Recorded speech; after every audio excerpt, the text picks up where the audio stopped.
அனைவருக்கும் வணக்கம். நான் உங்கள் 5ஆம் தலைமுறை ஜோதிடர் ராம்குமார் ராஜேந்திரன். இன்னைக்கு நம்ம பார்க்க போகிற தலைப்பு கடகராசி அன்பர்களுக்கு ஜூன் மாதத்தில் நடக்கவிருக்கும் சிறப்பு பலன்களை பற்றி தான் இப்போ நாம் தெளிவாக பார்க்க போகிறோங்க. ஸோ அந்த ஆண்டுகோள்கள் என்று சொல்லக்கூடிய சனி பகவான் உங்களுடைய ராசிக்கு 9ஆம் இடமான பாக்கியஸ்தானத்தில், அதாவது மீன ராசியில் பாக்கிய சனியாக நிற்கிறார். ராகு பகவான் உங்களுடைய ராசிக்கு 8ஆம் இடத்திலும், கேது பகவான் உங்களுடைய ராசிக்கு 2ஆம் இடத்திலும், குரு பகவான் உங்களுடைய ராசிக்கு 12ஆம் இடமான மிதுன ராசியில் சஞ்சாரம் பண்ணிட்டு இருக்காங்க. அதே நேரத்தில் இந்த மாதக்கோள்கள் என்று சொல்லக்கூடிய சுக்கிர பகவான் உங்களுடைய ராசிக்கு 10ஆம் இடமான மேஷ ராசியிலும், சூரிய பகவான் ஆரம்பத்தில், அதாவது இந்த 13ஆம் தேதி வரைக்கும் பார்த்தீங்கன்னா அதாவது ரிஷப ராசியில் சஞ்சாரம் பண்ணுறாரு. 13ஆம் தேதிக்கு பிறகு மிதுன ராசிக்கு பயிற்சி அடைகிறாருங்க. 22ஆம் தேதி வரைக்கும் பார்த்தீங்கன்னா உங்களுடைய ராசிக்கு 12ஆம் இடத்துல மிதுன ராசியில் தான் புதன் இருக்கார். 22ஆம் தேதிக்கு பிறகு உங்கள் ராசிக்கு பயிற்சி அடைகிறார். இந்த செவ்வாய் பகவான் உங்களுடைய ராசியில் 7ஆம் தேதி வரைக்கும் நீச்ச நிலையில் இருக்கிறாருங்க. அதுக்கப்புறமா 7ஆம் தேதிக்கு பிறகு அவருமே 2ஆம் இடமான சிம்ம ராசிக்கு பயிற்சி அடைகிறார். ஸோ இந்த மாதத்தில், அதாவது கடகராசி என்பவர்களுக்கு இந்த ஜூன் மாதத்தில் எந்த விதமான அற்புதங்கள் மற்றும் சிறப்பு பலன்களை கொடுக்க போகுது அப்படிங்கிறத தெளிவாகவும் விவரமாகவும் இந்த காணொலியில் பார்க்கலாங்க. நம்ம சேனலை ஃபஸ்ட் டைம் பார்க்குறவங்க வந்து சப்ஸ்கிரைப் பண்ணிக்கோங்க. பெல் பட்டனை கிளிக் பண்ணி ஆல் அப்படிங்கிற ஆப்ஷன் கொடுத்துக்கோங்க. கடகராசி அன்பர்கள் சந்திர பகவானை அதிபதியாக கொண்டவர்கள். எந்த ஒரு விஷயத்தையுமே ரொம்ப நிதானத்தோடு செயல்படக்கூடிய நபர்கள், ரொம்ப தெளிவாகவும் புத்திசாலித்தனமாகவும் செயல்படக்கூடிய நபர்கள், எந்த ஒரு நிலையிலும் சூழ்நிலைக்கு தகுந்தாற்போல் தன்னுடைய வாழ்க்கை நிலையை மாற்றி அமைத்து கொள்ளக்கூடிய அன்பர்கள் அப்படின்னே சொல்லாங்க. ஸோ எந்த கஷ்டங்களாக இருந்தாலும் சரி, எவ்வளோ சந்தோஷமாக இருந்தாலும் சரி, அதை கரெக்டான விதத்தில் மேனேஜ் பண்ணி கொண்டு போகக்கூடிய நபர்கள். தன்னை சுற்றி எப்போவுமே எல்லாருமே மகிழ்ச்சியாக இருக்கணும் அப்படின்னு நினைக்கக்கூடிய நபர்களும் அப்படி தான் ரொம்ப சந்தோஷமாக இருப்பாங்க. அதாவது எவ்வளோ கஷ்டங்கள் இருந்தாலும் வெளியே பார்க்கும்போது அவங்களால கண்டுபிடிக்கவே முடியாது உண்மையாகவே அவங்க கஷ்டத்தில் தான் இருக்காங்களா, உண்மையாகவே அவங்க மகிழ்ச்சியாக தான் இருக்காங்களா அப்படிங்கிறத எந்த சூழ்நிலையும் அவங்கள கணிக்கவே முடியாதுங்க. ஸோ அப்படியேப்பட்ட ராசிக்காரர்களுக்கு கடந்த சில காலகட்டங்களாக பார்த்திங்கன்னா அஷ்டமச்சனியில் அகப்பட்டு நிறைய கஷ்டங்கள் அப்படிங்கிறத அனுபவிச்சாச்சுங்க. அதே நேரத்தில் தைரியமாக சில முயற்சிகள் எடுக்க முடியல. எந்த முயற்சிகள் எடுத்தாலுமே முயற்சிகள் தடைப்படுதுங்க. தைரியமே இல்லை, என்னால் தைரியமாக எந்த காரியத்திலும் என்னால் செயல்படவே முடியலைங்க. வர விஷயங்கள் எல்லாமே வர மாதிரி இருக்குது, ஆனால் கை கெட்டுனது வாய் கெட்டலை. கிடைக்கிற மாதிரி இருக்குங்க, ஆனால் எதுவுமே கிடைக்க மாட்டேங்குது. பணம் ரீதியாகவும் நிறைய பிரச்சனைகள் அனுபவிச்சிட்டேன். அதே நேரத்தில் கடன் பிரச்சனையும் நிறைய அனுபவிச்சிட்டேன். வாழ்க்கையில் என்ன மாதிரி கஷ்டங்கள் அப்படிங்கிறது அனுபவித்த நபர்கள் வேறு யாருமே இருக்க முடியாது. ஸோ எல்லா விஷயமும் மாறிச்சு. ஓகேங்க, சனி பயிற்சியும் நடந்துருச்சுன்னு சொன்னாங்க, குரு பயிற்சியும் நடந்துருச்சு, ராகு கேது பயிற்சி எல்லாமே இந்த மே மாதத்துலேயே நடந்ததுங்க. ஸோ அட்லீஸ்ட் இந்த ஜூன் மாதத்தில் இருந்தாவது என்னுடைய வாழ்க்கை ஏதாவது ஒரு நல்ல விதமாக மாறாதான் எதிர்பார்த்துட்டு இருக்கிற இந்த கடகராசி அன்பர்களுக்கு நிறைய மாற்றங்களை கொடுக்கக்கூடிய ஒரு காலமாக இருக்க போதுங்க. ஸோ முதல்ல தொழில் ரீதியாக எடுத்துக்கலாங்க. தொழிலில் இதுவரைக்கும் இருந்து வந்த தடைகள் அப்படிங்கிறது அகலம். எந்த தொழில் பண்ணுறதுனே தெரியலைங்க. எதை பண்ணாலும் எனக்கு தேவையில்லாத நஷ்டமாயிட்டே இருக்குது, விரயமாயிட்டே இருக்குது. எதையுமே என்னால் ஸ்டார்ட் பண்ணவும் முடியல. அப்படியே ஆரம்பிச்சுட்டு அதை தொடர்ந்து நடத்த முடியல. எந்த இடத்துல ஆரம்பிச்சனோ அதே இடத்துல தான் இன்னும் நிற்கிறேங்க.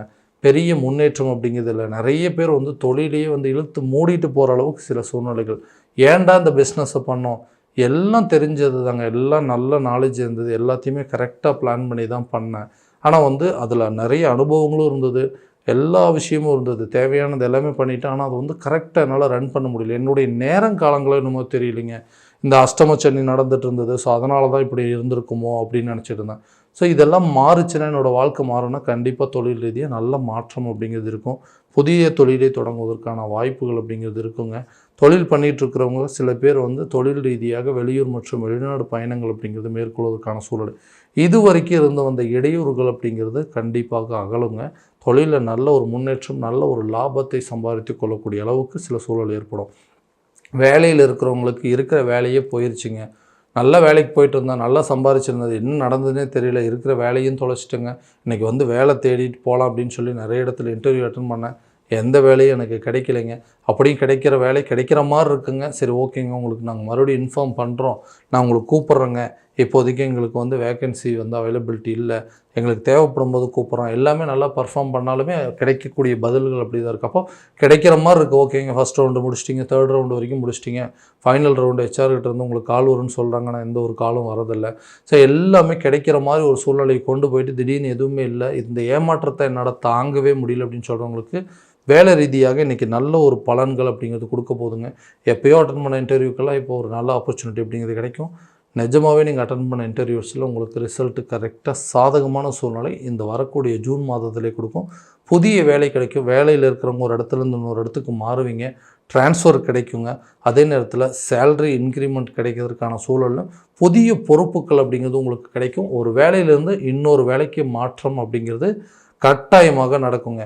நான் படித்த படிப்புக்கு தகுந்த மாதிரி எனக்கு வேலையே கிடையாதுங்க. ஏன்னா நான் படித்த படிப்புக்கு இன்றைக்கி நான் பார்க்குற வேலைக்கு எந்த சம்மந்தமும் இல்லை. எனக்குன்னு என்னுடைய படிப்புக்கு தகுந்த மாதிரி ஒரு வேலை கிடைக்கணும், அதுக்கான முயற்சிகள் தான் எடுத்துகிட்ருக்கேன். அப்படி ஒரு வேலை கிடைச்சதுன்னா என்னுடைய எல்லா பிரச்சனையும் தீர்ந்துடும். நிதி பிரச்சனை அப்படிங்கிறது தீர்ந்துடும். மற்றவங்க மத்தியில் எனக்கு இருக்கக்கூடிய அவப்பேர்கள் அப்படிங்கிறது விலகும். என்னப்பா இவ்வளோ படிச்சுட்டு இந்த வேலையை வந்து செஞ்சிட்ருக்க, இதெல்லாம் ஒரு வேலையா, போய் படித்த படிப்புக்கு தகுந்த மாதிரி வேலை தேடுப்பா அப்படின்னு சொல்லி நமக்கு வேலை கொடுத்தவங்களே இன்றைக்கி நம்மளை பார்த்து குறை சொல்கிற மாதிரி சில சூழல் இருக்குங்க. அந்த நிலைகள் மாறும். உங்களுக்கு பிடிச்ச மாதிரி உங்கள் கல்விக்கு தகுந்த மாதிரி நீங்கள் ஆசைப்பட்ட மாதிரி சில வேலைகள் அப்படிங்கிறது உங்களுக்கு கிடைக்கும். வேலையே இல்லையே, வேலையே போயிருச்சுங்க அப்படின்னு கூட கண்டிப்பாக நீங்கள் எதையும் நினச்சி கவலைப்பட வேண்டாங்க. புதிய வேலை கிடைப்பதற்கான வாய்ப்புகள் அப்படிங்கிறது கட்டாயமாக இருக்க போகுது. திருமண தடைகள் அப்படிங்கிறது அகலும். ஸோ கல்யாணம் அப்படிங்கிறது ஒன்று அமைஞ்சிருச்சு அப்படின்னாவே என் வாழ்க்கையில் நிறைய சேஞ்சஸ் வந்துடுங்க. நானும் பார்க்காத வரன்கள் கிடையாது, போகாத கோயில் கிடையாது. இந்த திருமணம் அப்படிங்கிறது எனக்கு ஒரு பெரிய தடையாகவே இருக்குதுங்க. நான் நினச்ச மாதிரி ஒரு மன வாழ்க்கை அப்படிங்கிறது எனக்கு ஏற்பட்டுச்சுன்னா எல்லாமே கரெக்டாக இருக்குன்னு யோசிக்கிறவங்களுக்கு திருமணம் சம்மந்தப்பட்ட அனுகூலங்கள் அப்படிங்கிறது கண்டிப்பாக இருக்க போகுது. கூடிய சீக்கிரத்தில் சுப காரியங்கள் அப்படிங்கிறது உங்களுக்கு நல்ல ஒரு தகவல்கள் அப்படிங்கிறது கிடைக்கும். குழந்தை பாக்கியம் இல்லாத நபர்களுக்கு குழந்தை பாக்கியம் ஏற்படுவதற்கான சூழல். ஸோ 2 குழந்தைகள் இருந்தால் தாங்க ஒருத்தருக்கு ஒருத்தர் ஆறுதலாக இருக்கும்.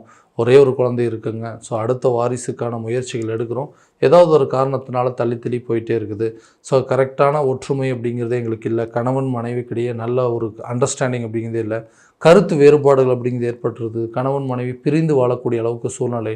என்ன பண்ணாலுமே எங்களுடைய சூழ்நிலை ஒருத்தருக்கு யாருமே புரிஞ்சிக்கவே முடியாத அளவுக்கு நிலைகள் இருக்குது. ஸோ கணவன் மனைவிக்கிடையே நல்ல ஒரு ஒற்றுமை அப்படிங்கிறது ஏற்படுங்க. ஸோ இதனால் பிரிந்த குடும்பங்கள் ஒன்று சேரும்.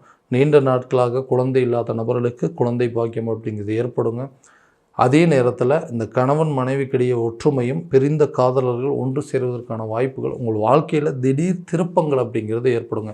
எதிர்பாராத சில நல்ல நிகழ்வுகள் அப்படிங்கிறது நடக்கும். எதிர்பாராத விதம் அப்படின்னு என்ன மிராக்கிள் நடந்துட்டு போகுதுன்னா, இந்த குழந்தை பாக்கியம் சம்மந்தப்பட்ட சில விஷயமா இருக்கட்டும்ங்க, திருமணம் சம்மந்தப்பட்ட யோகங்களாக இருக்கட்டும், ஒரு வேலை கிடைக்கிறதோ இல்லை புதுசாக ஒரு பிஸ்னஸ் ஸ்டார்ட் பண்ணுவோம், இந்த மாதிரி சில மிராக்கிள்ஸான விஷயங்கள் அப்படிங்கிறது இந்த கடகராசி என்பவர்களுக்கு கட்டாயமாக நடக்க போகுது.